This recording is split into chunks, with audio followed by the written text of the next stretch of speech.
Hello, everyone. I'm Jim Garrison. I want to welcome you to this session of Humanity Rising as we begin a two-day program on ET contact. Now, this is a subject that we have covered many times before, but we have a very, very special treat for everyone, which I'll introduce in a few minutes. But as we begin the program today, I want to continue my contemplation of the debate 2 nights ago between Donald Trump and Kamala Harris. Because I think, as I indicated yesterday, there's certain superficialities around a debate. Who won, who lost, and points gained and points lost, etc. But there are some deeper issues having to do with the future of America and the future of the world that are worth contemplating. I pointed out yesterday that whoever wins, the war machine will continue to dominate. The Israel lobby in the Middle East will continue to dominate. And that should give all of us pause about the future of the presidency and the future of the United States within the larger world community. Seymour Hersh had a brilliant blog that was released today. I'll try to put it in the chat, where he stated much more eloquently than I did that his support for Kamala Harris's domestic policies and projects, but his terror at her triumphalist embrace of the war machine in terms of U.S. foreign policy. And I think we should all just bear that in mind. Today, I want to delve into something having to do with the archetypal patterns of the American polity. Because I think there's also something happening at the deep archetypal level of the American psyche and soul that was, as a Jungian, as someone deeply immersed in Jungian depth psychology, was apparent to me and has been reverberating in my mind. And I wanted to share with everyone because I think the juxtaposition between an aging white man with a fossilized mind who can't get out of this vengeful, bullying mentality and reveal that to anybody watching the debate. Apparently, there were 67 million Americans who watched the debate. And the elegant, inclusive woman of color who was in control and was talking about a new America, in contrast to Trump's Make America Great Again, which is a nostalgic reversion to a past that never was, is worth a few comments. The first comment is that what Trump so quintessentially represents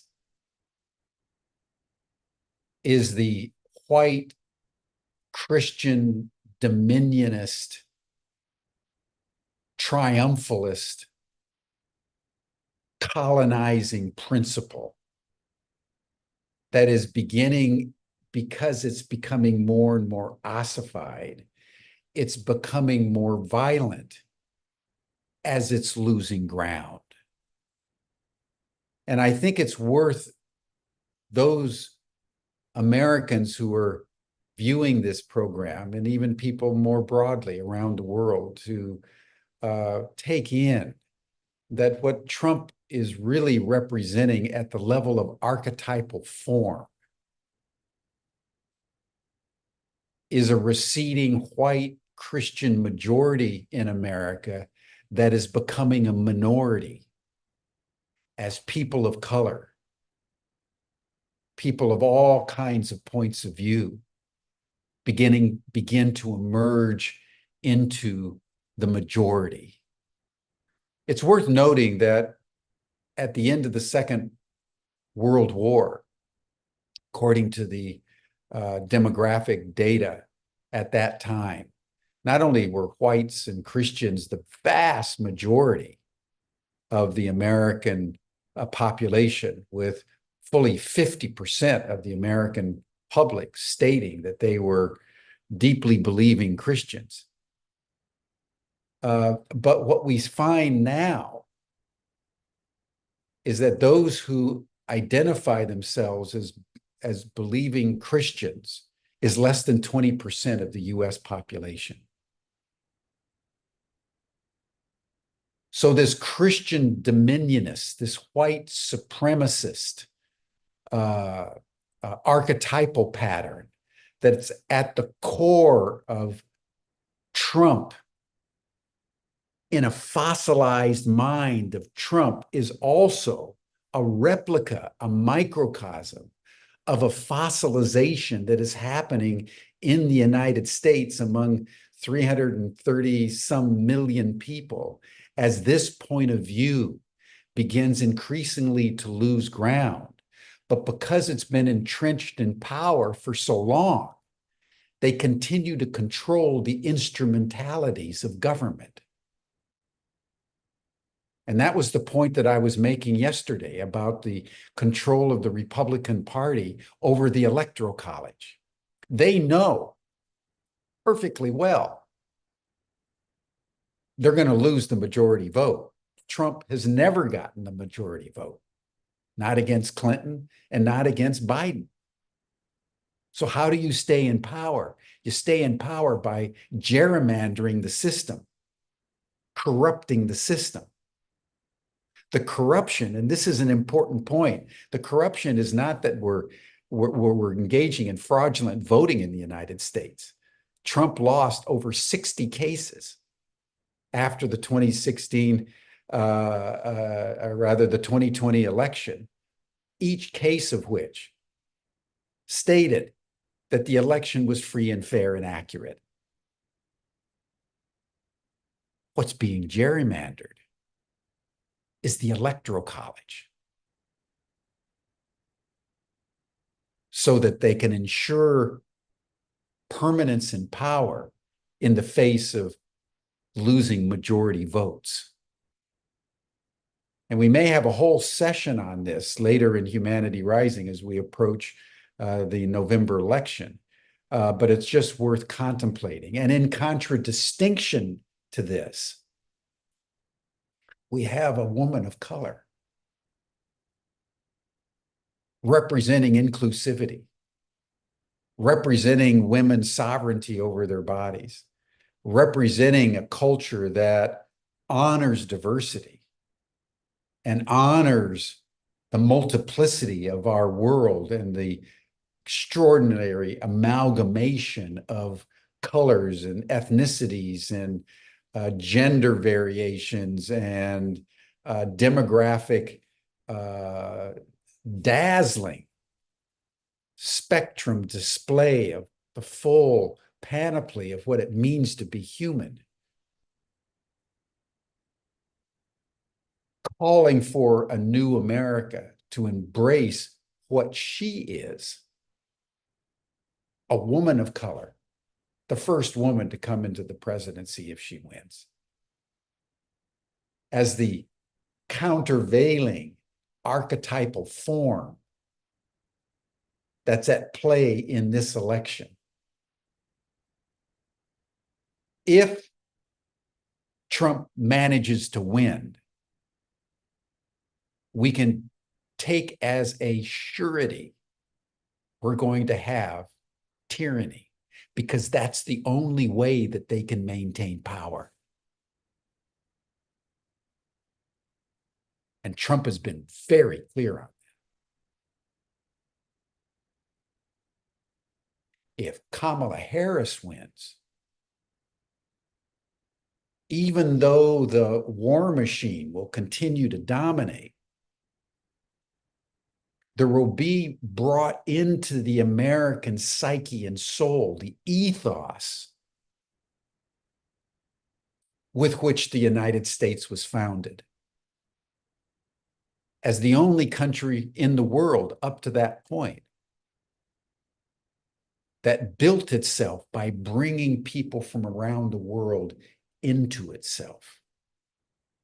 And that's why this issue of immigration is really at the heart of what the Republicans are saying and what the Democrats. Immigration built this country. And now to maintain control, the Republicans and Trump are trying to suppress it and suppress the Democratic instrumentalities to maintain a minority power structure. And Kamala has risen in a mysterious, almost miraculous way into the leadership of the Democratic Party at this critical hour. Now, I want to close by saying,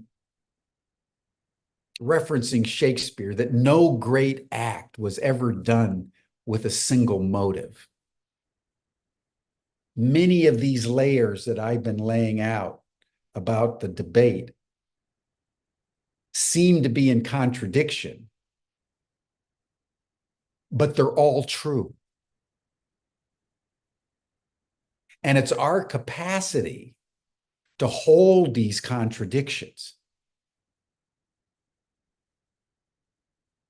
that represents the moral maturity that we all need to embody as we get ready to vote in this election. And what I've sought to do just for a few minutes yesterday and today is just to lay out some of the fractals of truth that are at play as the American public gets ready to vote in an election that will be more consequential than most. So thank you, everyone, for taking the time to come on to Humanity Rising today. It's always a pleasure to share with each other those unfoldments of history that enable us to rise as humanity should. Now I want to shift to the extraterrestrial world. I want to introduce Kathleen Marden, who has been fascinated by ETs and UFOs since she was a little girl. She had the extraordinary twist of fate to be a relative of Betty and Barney Hill. Those two people back in 1961 that had that extraordinary abduction experience, which was really the first publicly proclaimed, kind of scientifically investigated ET abduction experience. And Kathleen was a little girl at that time and witnessed the whole thing. And that experience shaped her life. And she went on to study various scientific disciplines and worked with MUFON, the Mutual UFO Network. She also worked with Edgar Mitchell in his Foundation for Extraterrestrial Research, and is currently working on a book with a colleague on polling around extraterrestrials in the religious dimension. Very learned woman who I had the pleasure of speaking with not long ago, and was absolutely fascinated by her life and perspective.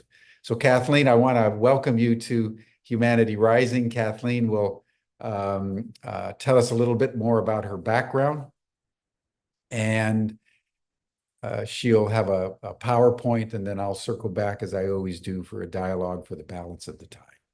Kathleen? There we go. Okay. Hello, everyone. Thank you.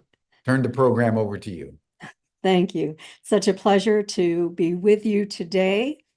I want to tell you a little bit about myself and my family before I bring up my PowerPoint presentation.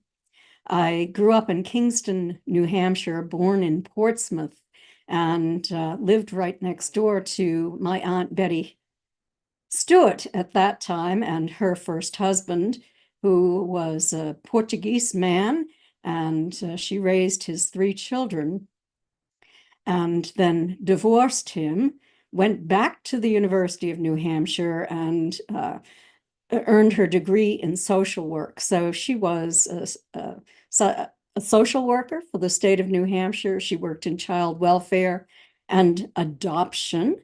And I come from sort of a multinational family background. Probably all of us do. I had an uncle who was Greek, so I learned all about Greek culture and heard stories about what it was like during World War II for a Greek family hiding in a cave who were going to have to kill their baby if the baby cried when the Nazis were nearby. So it was quite an education, and frightening education in a sense that I had, but it gave me deeper understanding into what people went through. Fortunately, she lived, I knew her, she hadn't cried. And I had another uncle who grew up on Nassau. He was a British subject. And so I had that perspective, and then the perspective of my Uncle Barney. And so I'm going to bring up the PowerPoint presentation and share it with you. Let me put it on slideshow. If I can find my cursor here.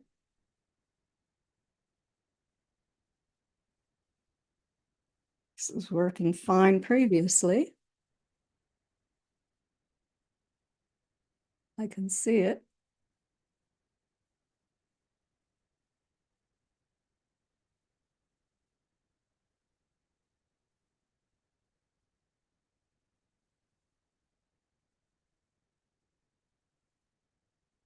I don't know what's wrong.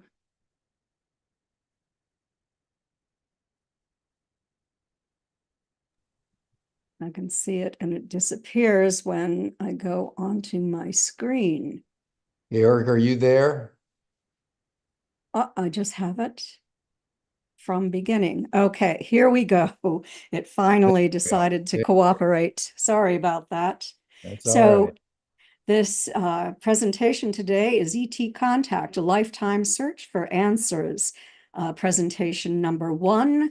So I am an author, an explorer of the paranormal and ET contact, a researcher, an on-camera commentator. I've been on 55 television shows and movies so far, and probably hundreds of radio shows and podcasts.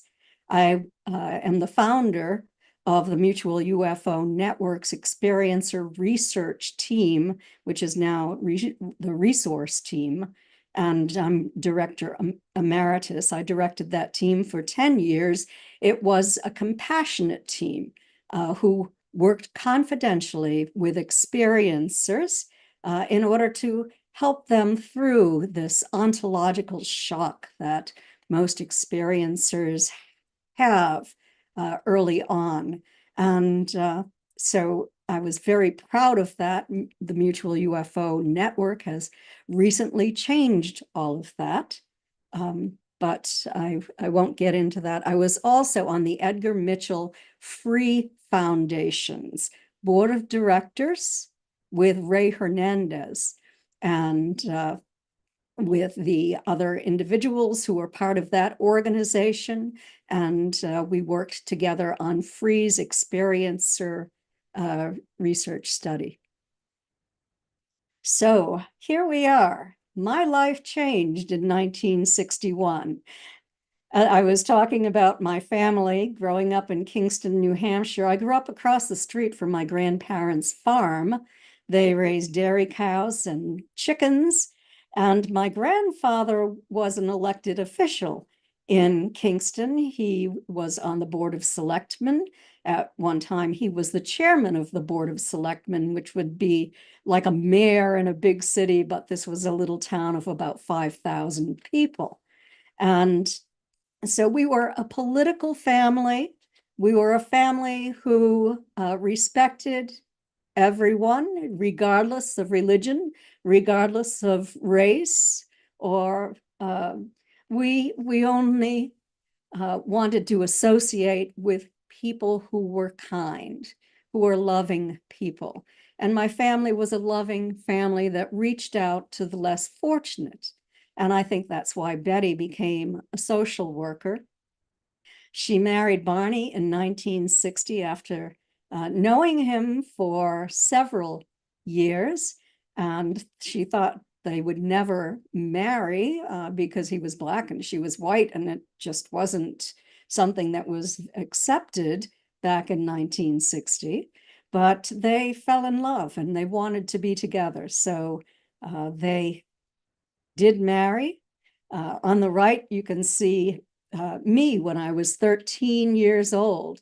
That's when Betty and Barney had their experience with a UFO in New Hampshire's White Mountains.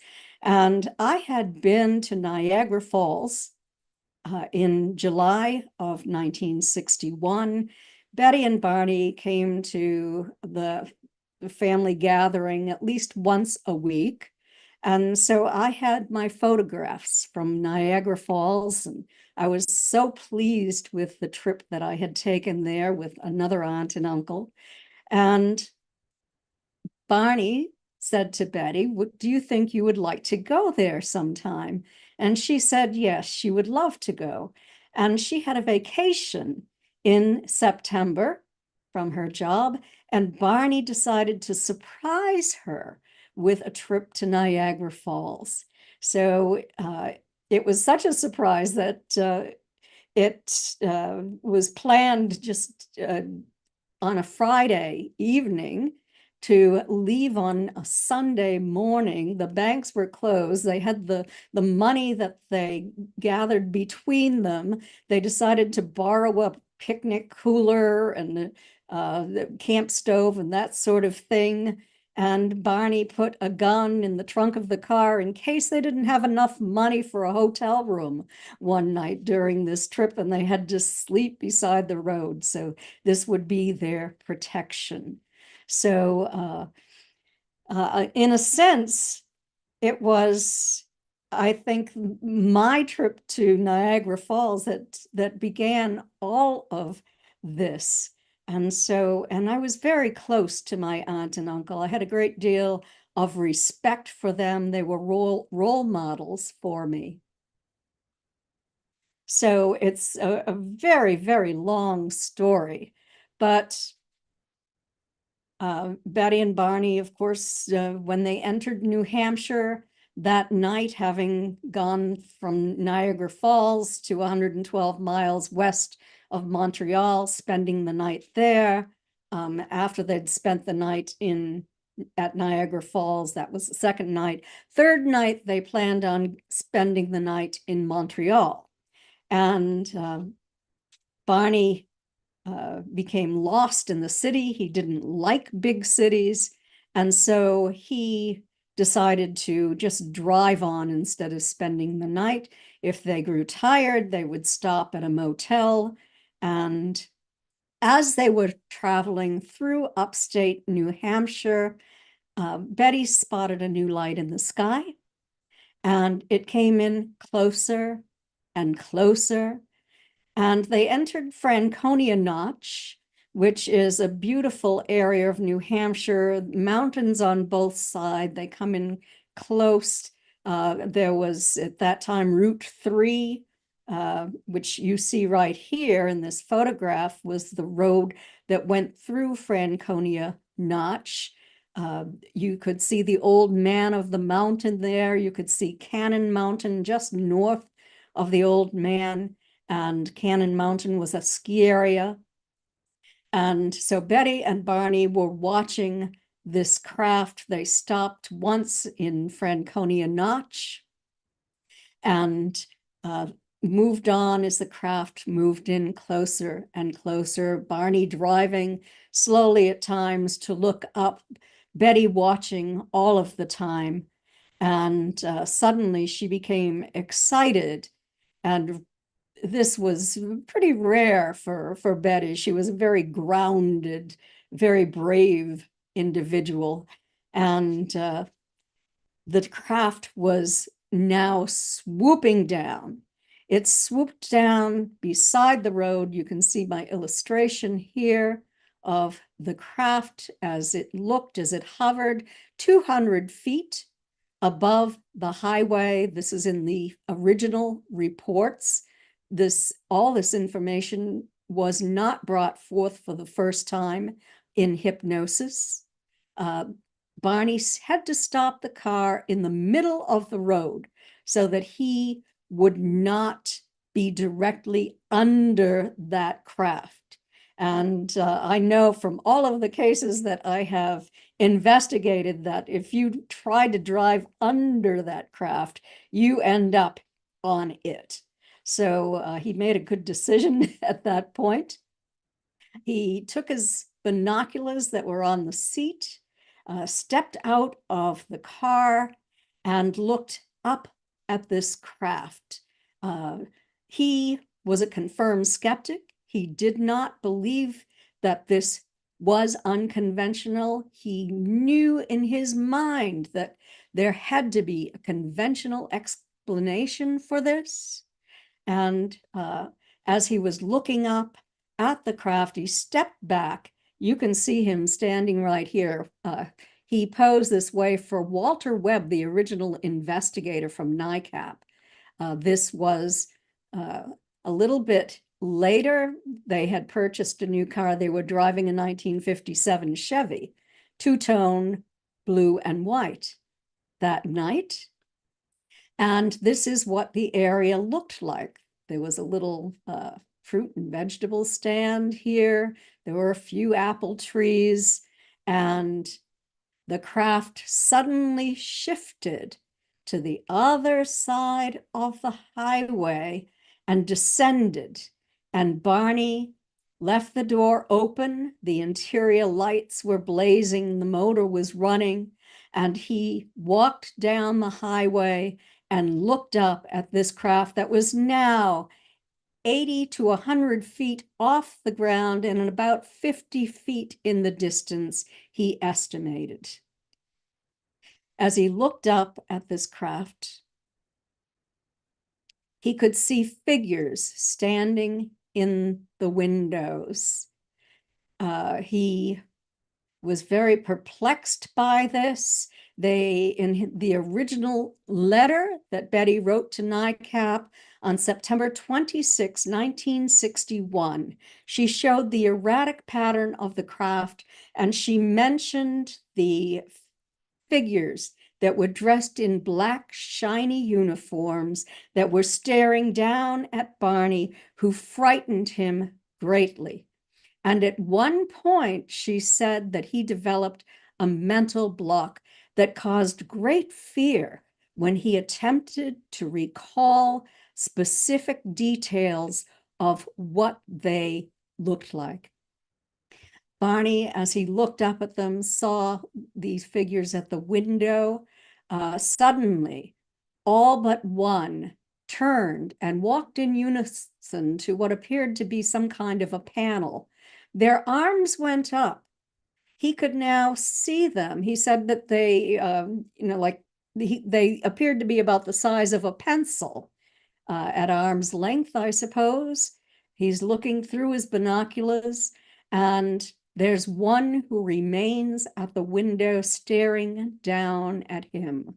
When their arms went up, these little fin-like structures slid out from the sides of this craft, and there were red lights. There had been only red lights that were visible back here, but then they slid out. And something started to drop down from the bottom of that craft. This is actually a photograph of the beam that comes out of the craft from one of my most interesting cases. that took place in 2015 in North Carolina. There were 3 witnesses who were taken to craft that night, but they gave me permission to use the photograph of this beam. So Barney suddenly became incredibly terrified. He thought that they had a plan for him, and that plan was to capture him like, quote, a bug in a net, close quote. He tore the binoculars away from his eyes so forcefully that he broke the leather strap, and he ran back toward the car. Betty was upset. He'd been gone for more time than she had anticipated. She was frightened for him, and she was sliding across the street. She was going to get out and leave that car right in the middle of the road, running and try to find him. But she could hear his feet pounding on the pavement as he ran back to the car in a hysterical condition, half laughing, half crying, saying to Betty that they had to get out of there or they were going to be captured. He went speeding down the highway, and within moments, they could hear code-like buzzing sounds striking the trunk of their car. As Barney had entered the car, he looked up and he saw that that craft was moving in his direction. So when they heard these code-like buzzing sounds, it caused their car to vibrate and a tingling sensation to pass through their bodies. In fact, Betty felt of the metal on the car. She wanted to know if there was an electrical field there, and she could not feel electricity. She didn't receive an electric shock, but she felt like there was electricity running through her body. And, you know, this is very, very common among experiencers of ET contact. When they, well, let me move forward before I get to this. They then found themselves 35 miles down the highway. They had vague memories of some of the things that had happened in the interim.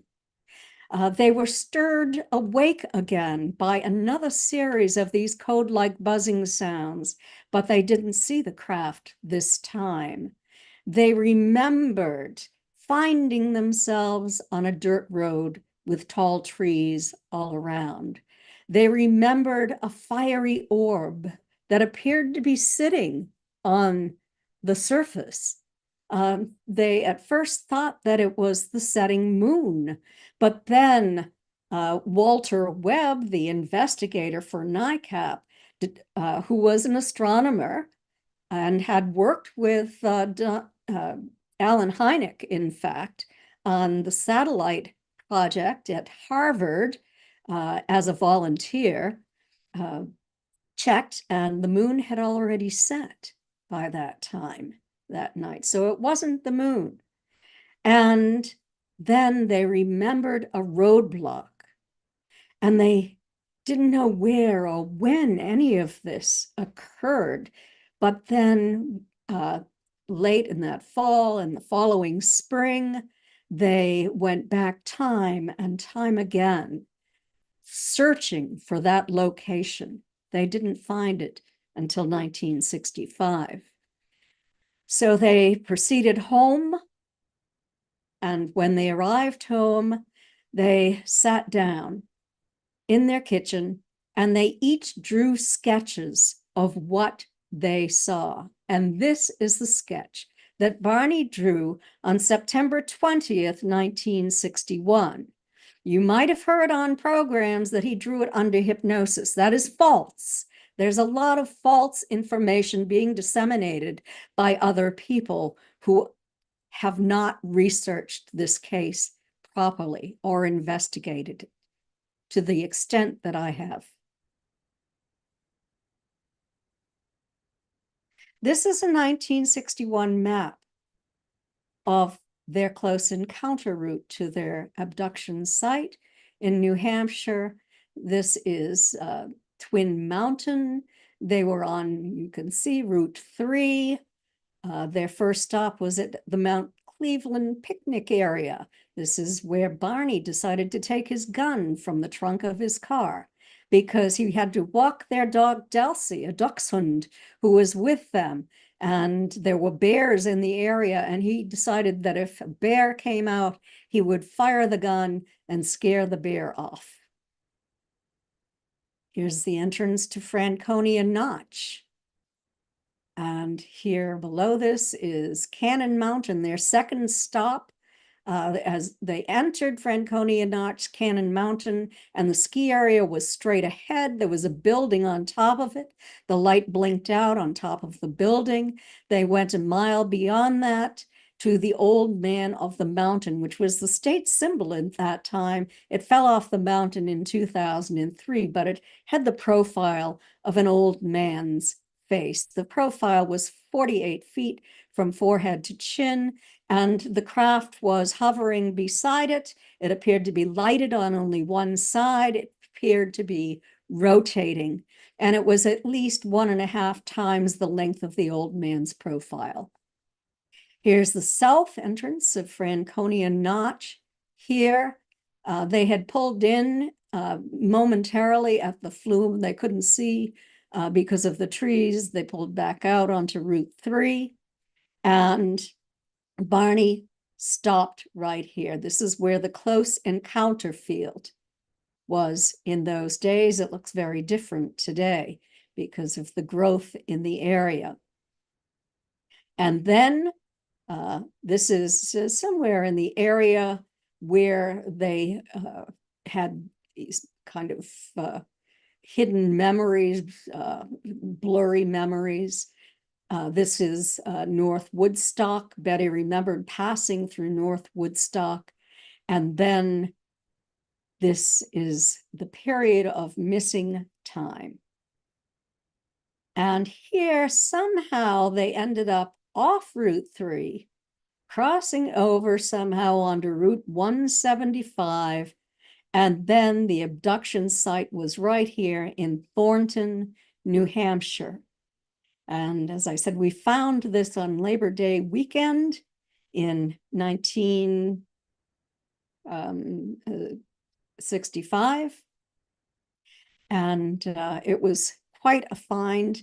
Betty and Barney, my mother, and my grandparents were on a weekend camping trip together. And they had searched and searched, but had more details after they had undergone hypnosis with Dr. Benjamin Simon. And we did finally find that site. I was with them when they found the site, and they walked out. They found the landing area where they believe the craft had landed.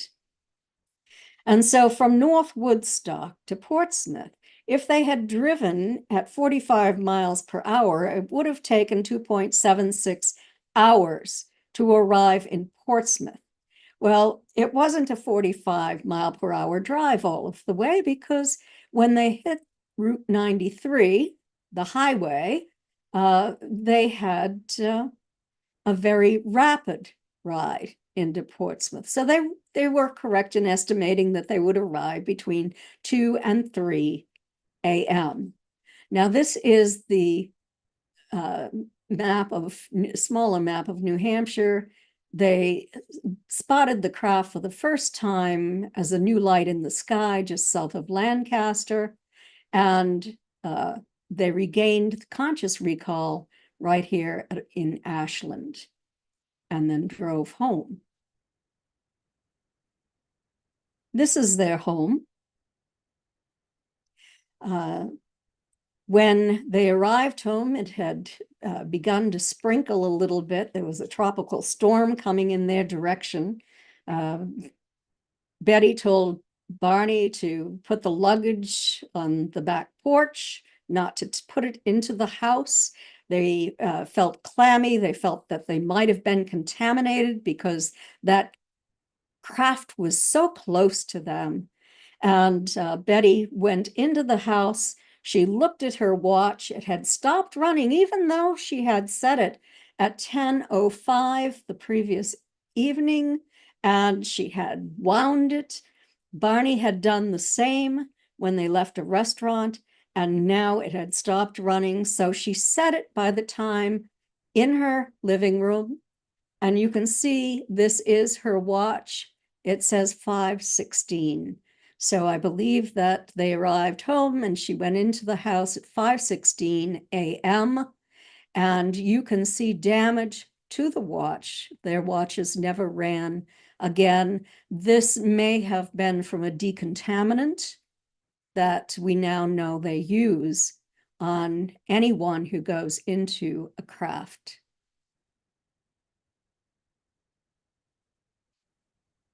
There was physical and circumstantial evidence. Betty's dress was torn in several places. It was torn from waist to hemline. The hem was torn down on one side. You can see these were just samples that were cut from the dress. This was taken illegally by someone. I'd like to find the culprit. I had cut the other samples out. I'm the trustee and executor of the estate and was appointed by Betty to represent her after she passed. I lived with her when I was in college. I took care of her when she was dying from cancer. In the center photograph, you can see the original blue color of the dress. She had put the torn dress into her closet. The zipper needed to be repaired. Somehow it had been torn. We know that it was torn because the examiner did not know how to unzip a zipper. He simply tore it apart with his very strong hands, and he damaged the thick zipper fabric, also tore out the stitching here. The dress became discolored. Either we believe, the scientists believe, from a yeast or from a fungus, particularly saturated in the areas where these entities wrapped their long hands around her shoulders and her upper arms, and also on the bottom where the dress dropped to the floor after she assisted the examiner who did not know how to operate that zipper and had torn it. I believe that the dress was torn from waist to hemline. Well, I don't think that it happened all the way up there when Betty fought for her life, when she regained consciousness after she was made unconscious at the abduction site, and these non-humans were approaching the vehicle. This was revealed through hypnosis for the first time. Barney did recall the non-humans prior to hypnosis when at my childhood kitchen table, dining room table, when our family gathered to try to help him. He had a powerful abreaction, emotional release, and remembered that those entities were somehow not human, and the way they walked with a non-human gait. And this was before hypnosis began with Dr. Benjamin Simon in 1964. They saw him for the first time in 1963. He had been referred to Dr. Simon because he had developed bleeding ulcers. He'd been hospitalized. He had high blood pressure. This bothered him terribly. He wanted to forget about it. He thought that if he recalled it, if he spoke about it, harm would come to him. And Betty would not permit him to forget about it. She was obsessed with trying to learn as much as she possibly could to answer the questions that she had. So this dress has been analyzed in many laboratories. We'll get to this. So here is Walter Webb that I mentioned. After Betty's letter went to Donald Kehoe at NICAP. Walter Webb was appointed from the Massachusetts Subcommittee, Unit Number 1 of NICAP, and he visited Betty and Barney in mid-October, and he took his friend. He did not have a tape recorder. They were very large in those days, and most people didn't have one in their homes. Walter did not have one. He told me that if he had known the magnitude of this event, he would have borrowed one. But he took his friend, who took notes while Walter interviewed Betty and Barney separately and then together over a period of 6 hours. He did not collect evidence. You know, those were the early days. This was the first case. He didn't even know to look for evidence in those days. So this is part of his report. I have cut the section from the beginning page. This is not the beginning page of the report, but I want you to see that it was the NICAP subcommittee report, confidential. This is not something that I invented.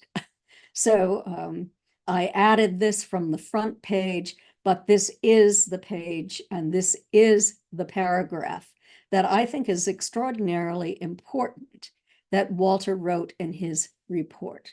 And I want to move this up. The approaching UFO finally filled the entire field of binoculars. The leader at the window held a special attraction for the witness and frightened him terribly. The witness said he could almost feel this figure's intense concentration to do something, to carry out a plan. Mr. Hill believed that he was going to be captured, quote, like a bug in a net, close quote. That is when he knew it was no conventional aircraft he was observing, but something alien and unearthly, containing beings of a superior type, beings that were somehow not human. You can see he had a little typo here. So here is Walter, the astronomer from Hayden Planetarium, and Barney. After hypnosis, Betty and Barney attempted to accept Dr. Simon's hypothesis that all of this was a mistake, that they really were not abducted. Of course, they had conscious recall for all of this information. And Walter Webb told me that he believed that if indeed they did have that close encounter with a craft, and of course, that craft was recorded on a radar in North Concord, Vermont, and also at Pease Air Force Base in Newington, New Hampshire that night. If this close encounter did occur, it made sense that they were then taken. So I said we were a political family. Betty and Barney were very active in the civil rights movement. Barney also, and Betty, worked with a committee to set up the Rockingham County Community Action Program in New Hampshire with funding from the U.S. Office of Economic Opportunity. Barney was the chairman of that committee, and he received an award from Sergeant Shriver and also from the University of New Hampshire and the Office of Economic Opportunity in the state of New Hampshire, Charles Whitmore. And so he was very proud of that. We were all very proud of him for the work that he was doing in civil rights. I was involved with Betty and Barney in this. Barney set up a literacy program in the state of New Hampshire through the Archdiocese of Manchester. The reason for this is he wanted to provide the illiterate in New Hampshire with the opportunity to learn to read so that they could pass the literacy test in order to be able to vote in the state of New Hampshire. And So he received an award from a commendation from the Archdiocese for that work. And we were invited to Lyndon Johnson's inauguration. This is my invitation that I received. Here I am. And I was also on the student council in high school. I was pretty active as a class officer, and in my activities with Betty and Barney sort of being the leaders and sort of mentors for me to grow up and become the person that I am today. And here are Betty and Barney in the front. And you can see right here, this is US Senator Tom McIntyre and the New Hampshire delegation. Moving on, because we don't have a lot of time, Betty, after the hypnosis, agreed to work with two of the men from NICAP that she had originally spoken with and Barney had spoken with in November of 1961. Robert Homan, right here, and C.D. Jackson, right here. Now, there's been misinformation about C.D. Jackson. He is not the same C.D. Jackson who worked at the White House and who was the publisher of Life magazine after that. He's a different C.D. Jackson. He was an engineer, senior engineer at IBM. And the other C.D. Jackson had already perished by the time this C.D. Jackson was working with Betty and Barney. And so Robert Homan was a technical writer for IBM. They contacted Betty again, and she contacted them after they had hypnosis, and Dr. Simon had let them listen to the hypnosis tapes. He had reinstated amnesia after each of their sessions, so they didn't know what the other one had stated. So now they had the tapes, and they had listened to them many times. Betty, in fact, gave me her entire collection and the tapes that I transcribed so that I could do a comparative analysis of their statements during my investigation of their case that spanned many, many years. So to get back to the Skywatch, here's Betty, my mother, other scientists who were there for the Skywatch, Jacques Vallée and his wife, the late Janine Vallée, was there that night.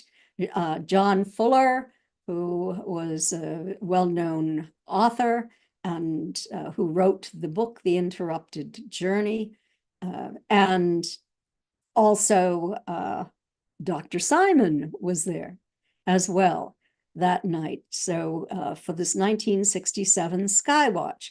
Now, what C.D. Jackson and Robert Homan would do is they would send Betty information, and they would ask her to go out and try to send telepathic messages to these extraterrestrials.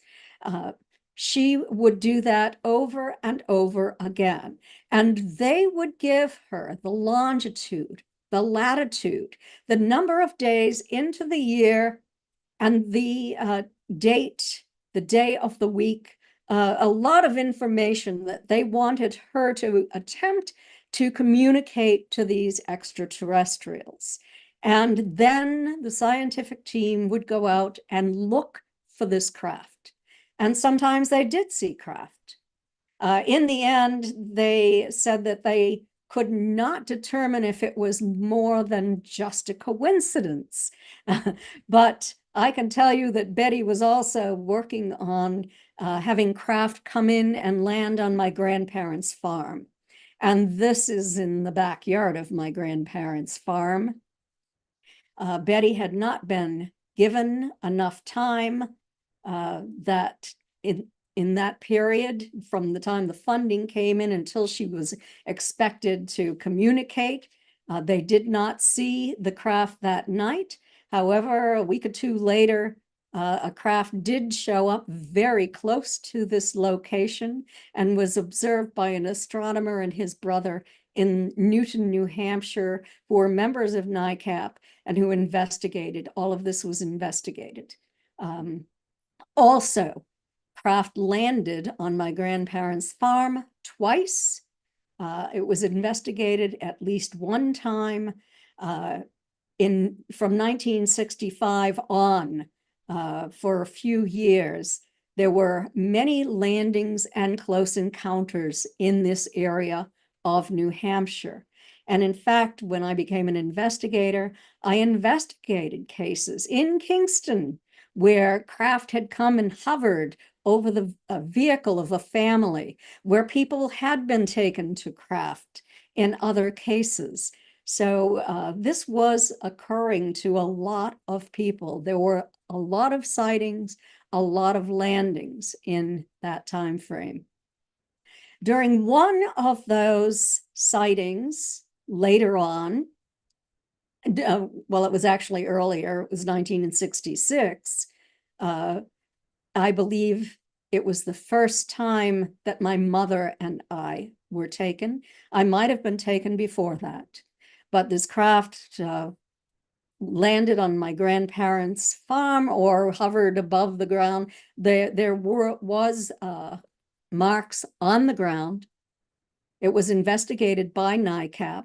We did not say that we had memories of being taken to that craft. I've only revealed that recently after my mother passed. But it changed my life. I had ontological shock. I went through the same thing that Barney went through, and it took me a very long time to stop denying it and looking for prosaic explanations and to move on to learning as much as I could about this. So just moving on from here, I've been very interested in having Betty's dress analyzed. This was before my time, 1977, when Leonard Stringfield asked for a sample of the dress. It was, he had it analyzed by the chemistry department at the University of Cincinnati. Very, very thorough analysis. Just one sentence out of the report: the white is strange in relation to its inorganic elemental compound. It's high in organic hydrocarbons. The Pinelandia Biophysics Laboratory in the year 2000 did a bioassay test where they grew seedlings, some watered with water where the part of the dress had been soaked and the pink powder was in it, and then a control sample. And what they just determined was that the seedlings watered with portions of Betty's dress soaked in it, developed at an unusually fast rate. And then in 2001 to 2003, Phyllis Budinger, who was a volunteer for the Mutual UFO Network, she had a master's degree in chemistry. She worked for BP Amoco, formerly Standard Oil, for 35 years as an analytical chemist. She did a very thorough chemical analysis on Betty's dress. And just one sentence: the chemical analysis supports Betty's account of the event. Then in the year 2020, I was up at the University of New Hampshire. I was there to do a program for television with Ben Hansen, who was the TV host. And we were examining Betty's dress. I'm, as the trustee, the only person who is permitted to cut a sample from the dress or to approve the laboratory analysis. So we were examining the lining of the dress, and Ben said, well, it's obviously you've never cut a sample from this part of the dress just below the waistline. And it appears that it would be in the area of Betty's navel. And under hypnosis, Betty recalled having a needle inserted into her navel that caused great pain, so much pain that Dr. Simon had to end the session early. But the leader, the one who I know is the escort who has a relationship with the experiencer over and over again as they're taken, took Betty's pain away.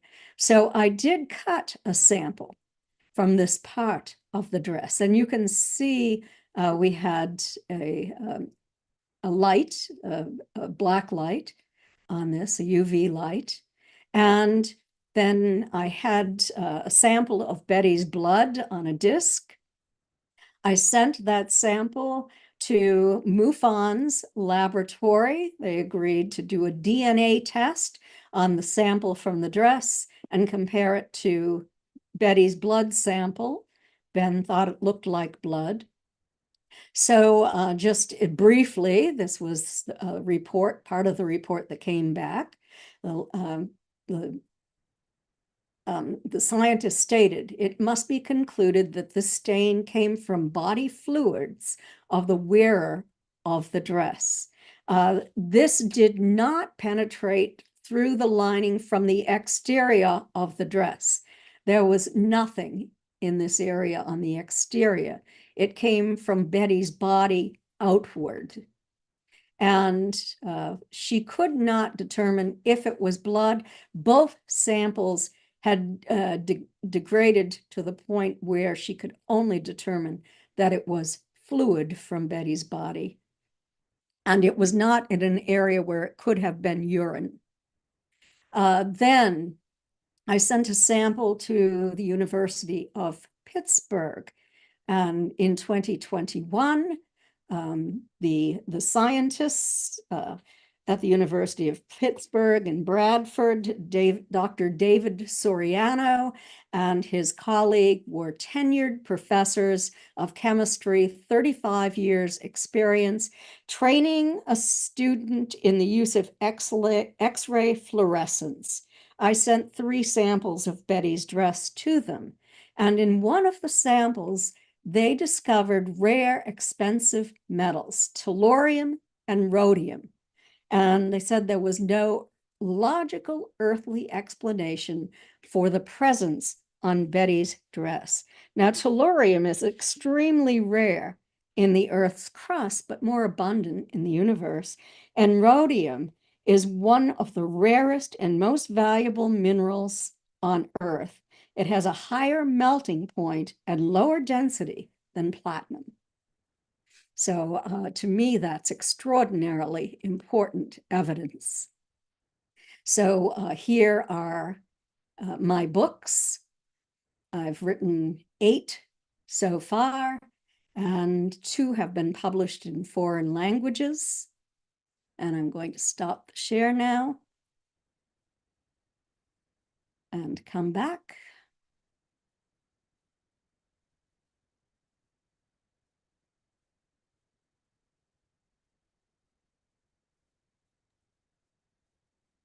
Boy, I learned more about Betty and Barney Hill in the last 40 minutes than I think I ever knew, Kathleen. Thank you. And I referenced it, many, many times, but you really went into exhaustive detail.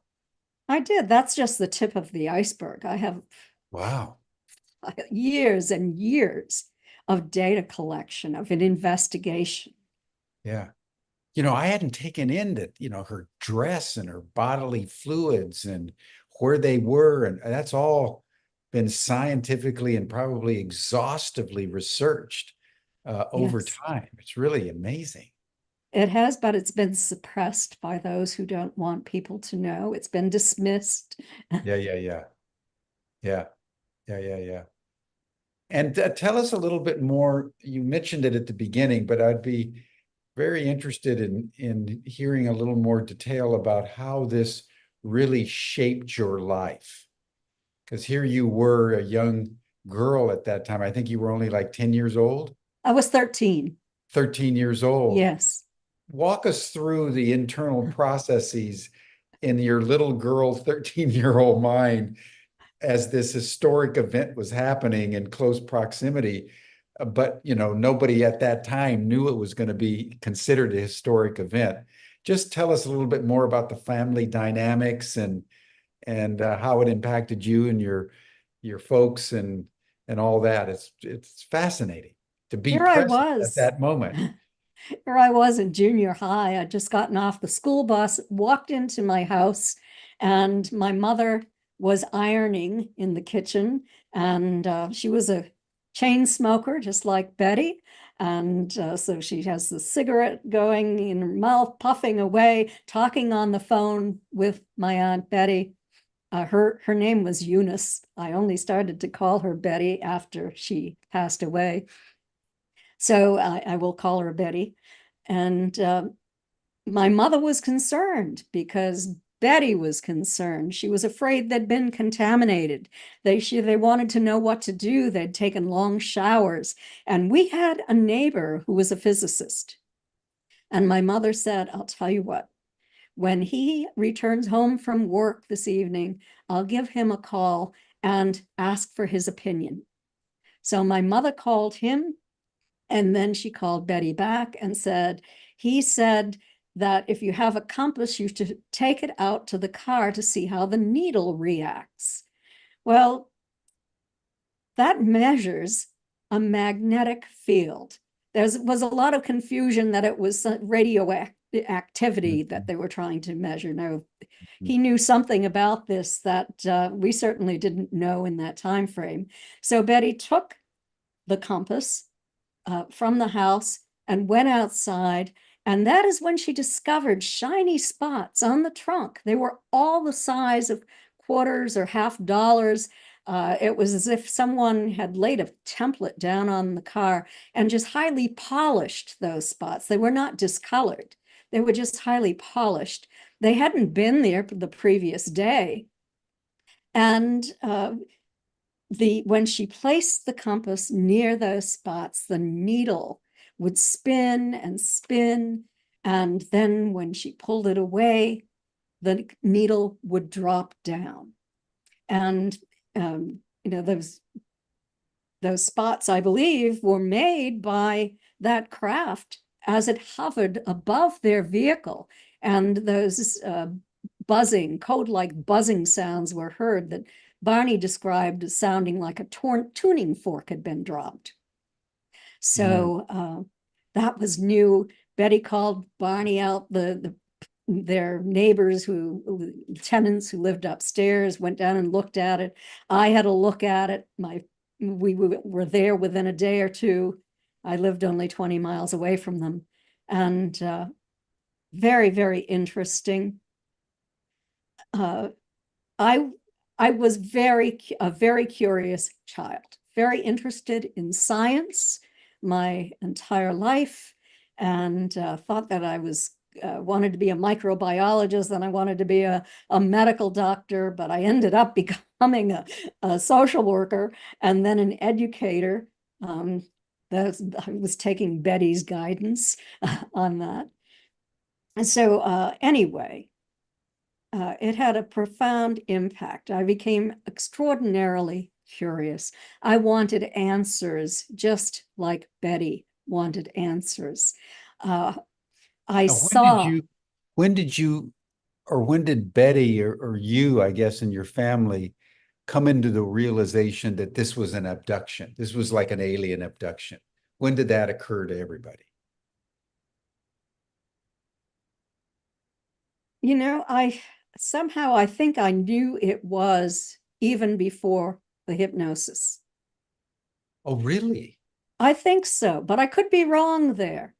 I mean, it could be after. But early There was all of the physical evidence that I was aware of, the deeply scraped toes of Barney's shoes. He had to purchase new dress shoes. No prosaic explanation for how that occurred. The trauma that Barney experienced, just wanting to forget about it. When the family would come, Betty would sit down and she was obsessed with learning as much as she could. Barney would leave the house and walk along the backlands of the family farm. He wanted to just forget it.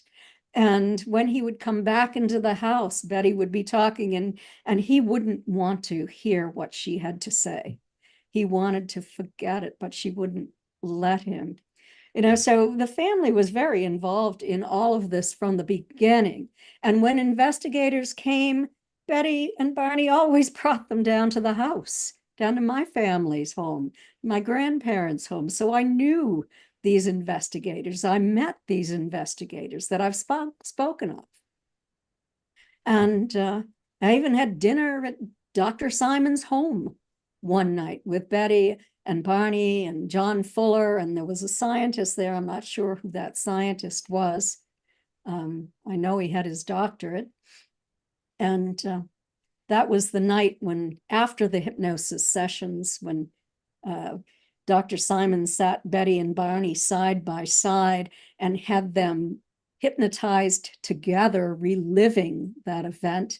He sent me into another room and was playing bombastic music so that I could not hear. He was afraid I'd be traumatized by this.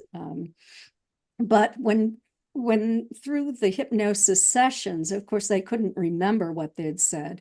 But then during the last 2 months, when he saw them, he played the hypnosis tapes for them. And they would stop at my grandmother's house. I would go across the street with my mother, and Betty would sit and tell us what had happened, what they recalled from the hypnosis tapes. Wow. And so I was there. I heard it, but I was sworn to secrecy because Betty and Barney did not want anyone to know about this. They could lose their standing in the community. He'd received these awards. Of course. They were highly respected individuals. And then it was so distressing for them in 1965 when a newspaper reporter, John Luttrell, from the Boston Traveler, wrote a letter to them and said, "I've been talking to your friend Laurie D'Alessandro, and she makes me believe that you have probably the best case in history, and I want to write about this." And Betty and Barney said, "Absolutely not. This is to remain confidential." And so John Luttrell went on. He did an incredible investigation. He found witnesses to the craft that night. He wrote 5 articles for the Boston Traveler. They weren't 100% accurate. Dr. Simon got into trouble because he was taken before the medical board thinking that he had violated confidentiality. He had not. This came from information that Betty had passed to Laurie D'Alessandro, her friend. Laurie was married to Tom D'Alessandro. Laurie was an incredible psychic. And Betty and Barney had met her at the home of Rear Admiral Herbert Knowles and his wife, Helen. They lived just over the border from New Hampshire across the river in Maine, and they had invited Betty and Barney to their home for brunch. And so they were afraid of ridicule, but Admiral Knowles was on the board of directors of NICAP. They went up and they found Wilbert Smith from the Canadian government's widow, Merle Smith, there with officers, military officers from the Canadian government. They found other naval officers, and Laurie D'Alessandro's husband, Tom, was a naval officer as well. And they were a great support to Betty and Barney because they knew that this was real. And during this meeting, the Canadians had a piece of a fragment of metal that from what was they believed was a craft that crashed into the St. Lawrence River. Hmm. And so Laurie held this. She didn't know what it was. She held it in her hand, and she said that it was a fragment of metal from a UFO, from a craft, extraterrestrial craft. Now, you've had your own ET experience, right? Yes, I have. Were you going to talk about that tomorrow, or do you want to take a few minutes to tell us about that today? I can tell you part of it today because 'Cause it's part of what you've been abducted. I have been. Yeah, yeah. And through hypnosis, it goes all the way back into my early childhood. But I have studied all of the academic studies that I could acquire in one entire summer of research at the University of New Hampshire. I wrote a paper that I sent to John Mack, Bud Hopkins, David Jacobs, many people in the field after I wrote that. And I then later became a hypnotherapist and a quantum healing hypnosis practitioner. But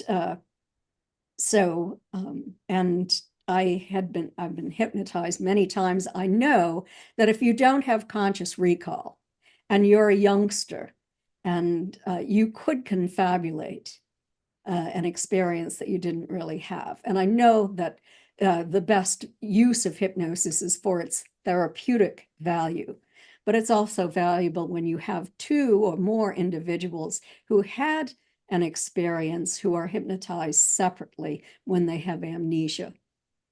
So getting back to what happened to me in February of 1966, we had a close encounter with a craft.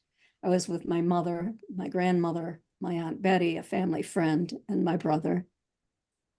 It was over Country Pond in South Kingston and Newton, New Hampshire. The craft descended, ascended. It sort of went in a falling leaf pattern, rocking back and forth as it came down toward us. It moved to a new location. We followed it. It was hovering above the ice. One of those blue beams struck my mother. She screamed, and we ran in her direction. We were looking in the opposite direction, and we all very quickly got into the vehicle and went home. But we arrived home later than we had anticipated, much later than we had anticipated.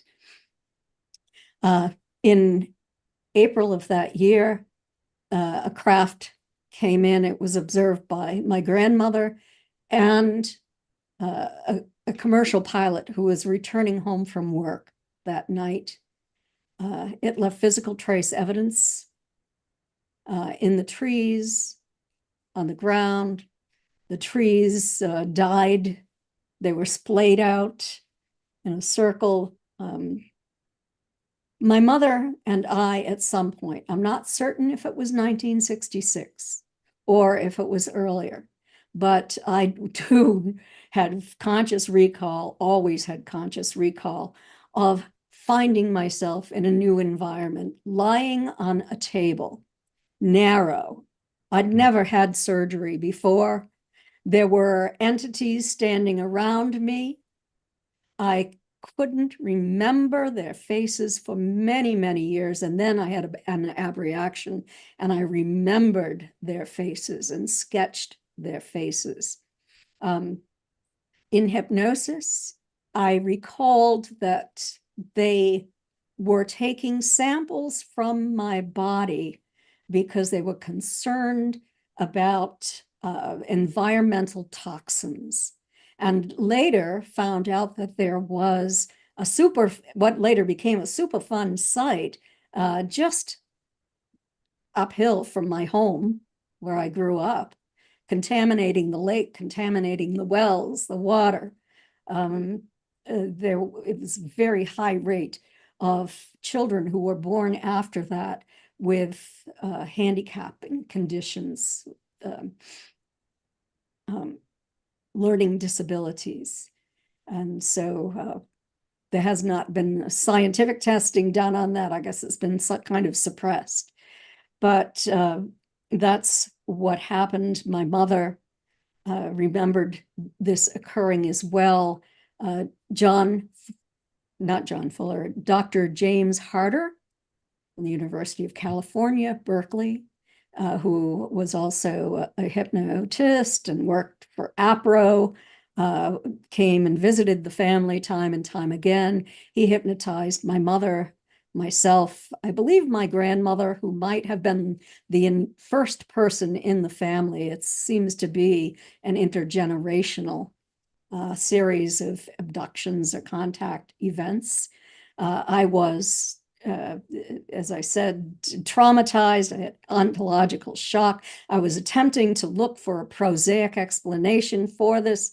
Even in my 17-year-old mind, I was thinking that I required surgery and that all of this was secret. I didn't know what kind of surgery it was going to be, but my mother had assembled a surgical team in my bedroom that night, and they had done some surgery on me, and I did have pain as if I had had some surgery, but it certainly was not a surgical team of humans, I can tell you that. They were over and over again through the remainder of my life until about 2016, visiting me periodically and always concerned about the levels of toxicity, environmental toxicity in my body, and communicated a little bit with me. I wasn't one of those experiencers who learned to fly a craft or had an extraordinarily close relationship with them. For years, I wanted them to go away, and then I wanted to communicate with them and learn as much as I could about them and why they were here, that sort of thing. Amazing, amazing. So it's you not only witnessed Betty and Barney Hill's abduction and ET experience, you had one of your own, and I think it's probably that combination that made the presence of ETs in your life and mission so indelible. I think so. You know, both secondhand and firsthand. And Betty felt responsible for me because she was doing those experiments to bring craft in to land. And I would say to Betty initially, well, why do you think they came in so close? Do you think they were just taking a coffee break? And and she would say, yeah, they were probably just taking a break. They wanted to check us out. She knew that I had been taken. Yeah. And finally did admit to me that she realized that. She knew that because I gave her information for which other people were not aware. Now, did you compare notes? Were the same ETs that abducted Betty and Barney, the ones that abducted you, the same group, or were they different? It was the same group. The same group, I believe. Mm-hmm. Amazing. Amazing. Yeah, two groups. There were the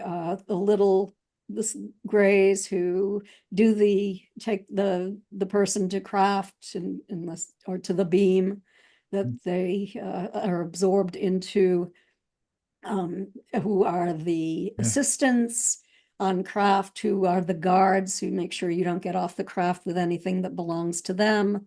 And then there were the taller ones who had the relationship with me. I had my own that I felt very close to, who would give me tours of the craft, would show me things, would give me information, who let me remember some of the events, that kind of thing. Wow. Well, listen, as we bring this to a close, just say a few words about what you're going to present tomorrow. Okay.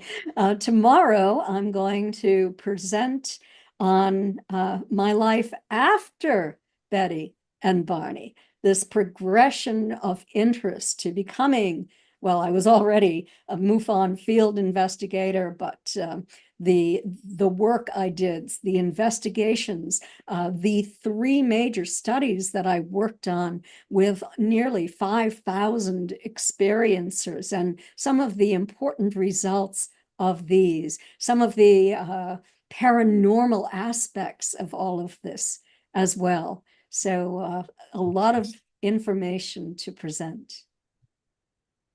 Thank you so much.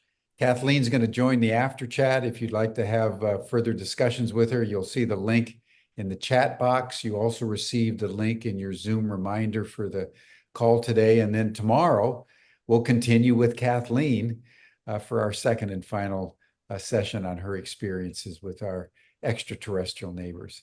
Thank you so much, Kathleen. Thank you, everyone. My pleasure. Bye for now.